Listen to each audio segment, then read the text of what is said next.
Poppy SSC English second paper, এই বইটি থেকে ট্যাগ কোশ্চেনের প্র্যাকটিসে পড়া হচ্ছে। এখানকার 5টা প্রশ্নের সমাধান করা হবে।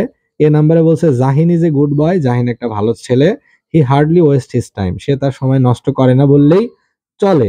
তাহলে ট্যাগ হবে ডাজ হি, অর্থাৎ সে সময় নষ্ট করে কি? কারণ এই যে হির প্রোনাউন হি, আর ওয়েস্টের ভিতরে এস বাই এস, তাহলে ডু বা ডাজ, হির সাথে যাবে ডাজ।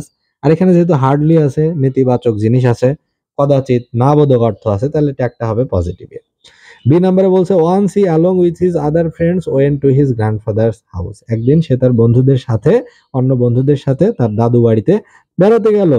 এই যে অ্যালং উইথ যদি থাকে তাহলে প্রথম সেন্টেন্স অনুযায়ী হবে, প্রথম সাবজেক্ট অনুযায়ী। দুইটা সাবজেক্ট আছে, আদার ফ্রেন্ডস আছে, আবার হি আছে, তাহলে হি অনুযায়ী করতে হবে। তাহলে হি, তাহলে কোথায় গেল ভাবটা, কোথায় ওয়েন্ট, তাহলে ডিডেন্ট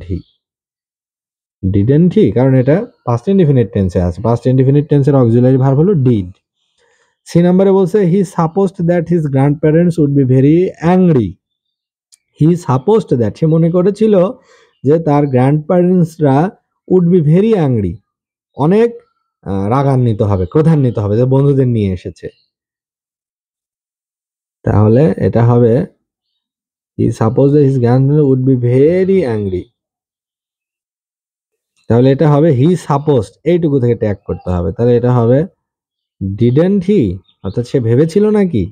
ডি নাম্বারে হবে Jahin ডেয়ার্ড not to ask them any question as it was before his annual examination. তাহলে এখানে অ্যাজ ইট ওয়াজ, অ্যাজ এর আগেরটুকু হবে, অ্যাজ যুক্ত অংশটা সাবঅর্ডিনেট ক্লজ, ওখানে হাত দেওয়া যাবে না। প্রিন্সিপাল ক্লজটাই প্রথমে, এখানে হাত দিতে হবে। তাহলে ডেয়ার্ড নট, ডেয়ারই তো একটা মডেল, তাহলে ডেয়ার্ড নট, তাহলে ডেয়ার জাহিন, অর্থাৎ ডেয়ার হি, ট্যাগ হবে ডেয়ার হি। এই নাম্বারে বলছে but what Jahin noticed was interesting, অর্থাৎ জাহিন যা লক্ষ্য করলো সেটা ছিল মজাদার। তাহলে কি লক্ষ্য করলো, এটা হবে ওয়াজন্ট ইট।